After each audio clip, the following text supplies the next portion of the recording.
This story is a story about a woman, let's call her Dr. Amy Scoville, who I was in unrequited love with for 8 years, during which time I thought about her probably every hour of every day. I met her first at a faculty meeting when she showed up and sat next to me, but I still remember her cobalt blue dress and the little silver ring. That was fall of 2001. It wasn't until the summer of 2002 that we saw each other again in the hallway and decided that we should get together, but she was heading to New York and I was taking my daughter on her 16th birthday trip to London, Paris, and Madrid. So we would just have to wait. I got an email from her when I was in Paris that said, Eros Thanatos, Tube City, give the wheel of fortune a spin, why be lonely anymore? I invited her to dinner when I came back, and she later described it as a revelation. So that's, a point in my favor, I suppose. I ended up taking her to Boobies to see the catacombs. She was a medieval historian, so I thought she might be impressed with that. By the time we left Boobies, she turned her face up to me for a kiss, one of the most sublime moments of my life. And of course, by the time we got back in the car, there's people in the parking lot going, get a room. On the way home, she asked me what I really thought of her. And I said, well, I haven't really decided yet. You could be my soulmate, or you could be a psychotic bitch from hell. As it turned out, she was probably both of those things. After our date, she later sent me an email that said, I want to buy you a liverwurst sandwich at Katz's and kiss you on Delancey Street. So I thought I was in like Flint. But then I didn't hear from her all of the summer until I saw her at a faculty reception in the fall with a glass of wine in her hand. But you can't always get what you want, can you? And she left that reception with a history colleague wearing a new purple shirt who I'm sure was heading out on a date with her. Crushing. Well, time passes. The years went on. I saw her a number of times, but rarely more than once every few months. It was just a long, long and agonizing period of my life. I remember in 2005, we had another one of our wonderful dinners where we just go crazy for hours on end.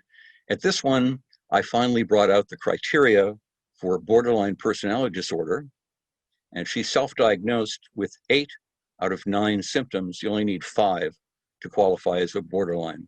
Borderlines are often victims of child abuse, possibly incest, so you have to have a little bit of sympathy for her too, given what her life story was likely like.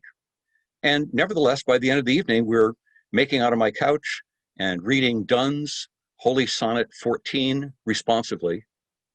And at the end of that time, I just begged her, baby, please don't go. And she said she wouldn't, but a half hour later, she was gone. I got a call from her around Christmas time of 2008, bereft, scared. She'd just been with this drunken Irish actor that she was chasing who'd been cruel to her. And I gave her a good hour-long, consoling talk and planned to go to London to visit her. I won a bet about the Obama election, and I had exactly the right amount of money I needed for to take a flight to England. She buzzes me up to her Drury Lane flat, and we have some tea, but she has some bruises on her face. She has bruise on the bridge of her nose and a little bit of a healing black eye beneath it. And she said she took a dive up down the stairs with her drunken Irish actor again.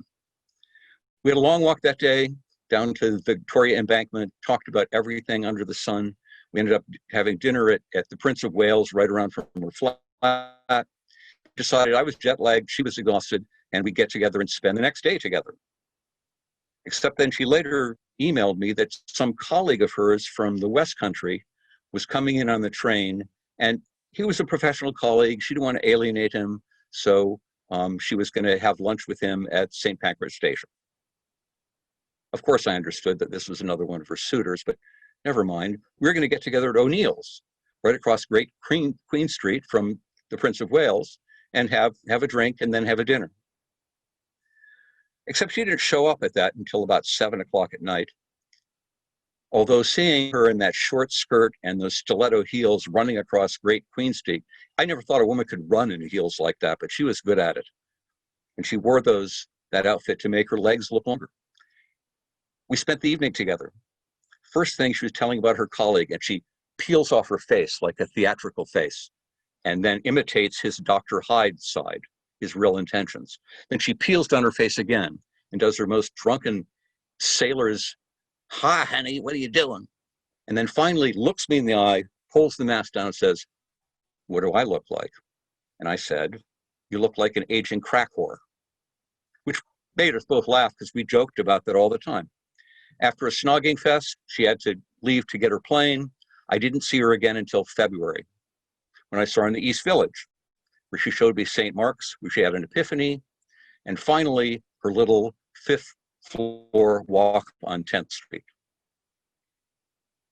When I left, she drove me to Grand Central in the rain. We kissed in her car. She said, "When do you think we'll get together again?" And I said, "Well, I could be here again next week. But I never know whether I'll ever see you again." And I texted her from the train station and said, "You make me happy." And she texted me back and said, "You make me happy too." But I never saw her again. You know what the sirens sing?